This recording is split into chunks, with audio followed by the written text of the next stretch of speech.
رزق تنگ ہونے لگے صدقہ دے کے رب سے کاروبار کر لو. صدقے سے تمہارے رزق میں اضافہ ہوگا. یہ رب کا وعدہ ہے اور اللہ کے وعدے جھوٹے نہیں ہو سکتے. رزق کی برکت کا ایک اور بہت بڑا ذریعہ النکاح ہے. فرمایا اگر تم نکاح کرو گے تم فقیر ہو وہ تمہیں غنی کر دے گا. لوگ کہتے ہیں بچہ پیروں پہ کھڑا ہو لے تو پھر نکاح کریں گے. اللہ کہتا ہے تم نکاح کرو ہم پیروں پہ کھڑا کر دیں گے. ہمارا فلسفہ اپنا ہے اس کا حکم اپنا ہے. وہ کہتا ہے ابھی تو یہ اپنے لیے نہیں کماتا تو جو آئے گی اس کو کہاں سے کھلائے گا. میاں جس نے آنا ہے اس نے اپنا رزق لے کے آنا ہے. تو بچوں کی شادیاں کرو اگر وہ جوان ہو گئے رزق نصیب ہو. اپنے اہل خانہ کو نماز کے حکم دینے سے رزق بڑھتا ہے. چونکہ جو صبح کا وقت ہوتا ہے یہ رزق کے بٹنے کا وقت ہوتا ہے. اور جس گھر میں صبح کے وقت لوگ سوئے ہوئے ہوتے ہیں وہاں بے برکتیاں ہوتی ہیں. تو طلوع فجر سے لے کر کے طلوع آفتاب تک اپنی اولاد کو بیوی کو بچوں کو نہ سونے دیں. اس وقت رزق بٹنے کے لمحے ہوتے ہیں. کثیر دعائیں مانگیں, تلاوت کلام مجید پڑھیں اور نماز فجر مرد حضرات مسجدوں میں جا کے باجماعت ادا کریں اور گھروں میں جو ہے وہ بیٹیاں بہنیں مصلے بچھا لیں تو اللہ کی رحمتوں کا نزول ہوگا. اب ایک حدیث میں رزق کے اضافے کا ایک اور نسخہ ارشاد کیا گیا. میرے حضور نے فرمایا جو شخص یہ چاہتا ہے کہ اس کے رزق میں برکتیں ہو اور اس کی عمر میں اضافہ ہو تو وہ اپنے رشتہ داروں کے ساتھ سلوک اچھا کرے.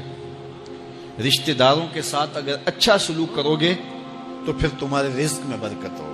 غریب ہیں تو ان کی مدد کرو, ان کی بیٹیوں کی شادیاں اپنے ذمے لے لو اگر اللہ نے آپ کو وسعت دی ہے. ان کی پریشانیاں بانٹ لو, ان کا قرضہ ہے تو اتارنے کی کوشش کرو, ان کو مشکلات سے نکالنے کی کوشش کرو. تم ان کو مشکلات سے نکالو گے اللہ تمہیں مشکلوں سے نکالے گا. تمہارے رزق میں بھی برکتیں ہوگی اور تمہارے مال میں بھی برکتیں ہوں. فرمایا بہتر صدقہ وہ ہے جو ناراض غریب رشتہ دار کو دیا جائے. اگر وہ پھنس گیا ہے, مجبور ہے, ناراض ہے تو اس کو اگر دیں گے تمہارا نفس اس میں شامل نہیں ہوگا تو یہ افضل صدقہ ہے جو ہر صورت میں قبول ہی قبول ہے. رزق کے اضافے کا ایک اور سبب الاحسان الی الضعفاء, جو کمزور لوگ ہیں ان کے ساتھ اس نے سلوک کرنا. الانفاق علی طلبۃ العلم, طالب علموں پہ خرچ کرنا یہ بھی رزق میں اضافے کا سبب اور ذریعہ ہے. وہ حضرت بابا فرید نے کہا نا چھٹا رکن دین کا روٹی ہے.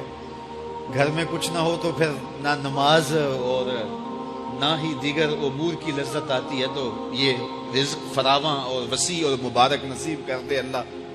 تو اس کے لیے ایک اور وظیفہ میں دیتا ہوں اور وہ یہ کہ مغرب کے بعد 21 مرتبہ سورۃ الکوثر پڑھ لیں, کثرت ہو جائے گی انشاءاللہ. اول خدوشی پڑھ لیں, 5-7 منٹ لگتے ہوں گے. تو سورہ کوثر 21 مرتبہ روزانہ مغرب کی نماز کے بعد پڑھیں. اور اگر بہت زیادہ مسائل ہیں تو ہر نماز کے بعد پڑھ لیں. تو انشاءاللہ آپ دیکھیں گے کہ گھر میں برکتیں اترتی محسوس ہوں گی, انوار کا نزول ہوتے محسوس کریں گے. تو یہ وہ رزق کے اسباب ہیں, اگر ہم اختیار کر لیں تو ہم اللہ کی خاص رحمتوں کے حقدار ہوں گے.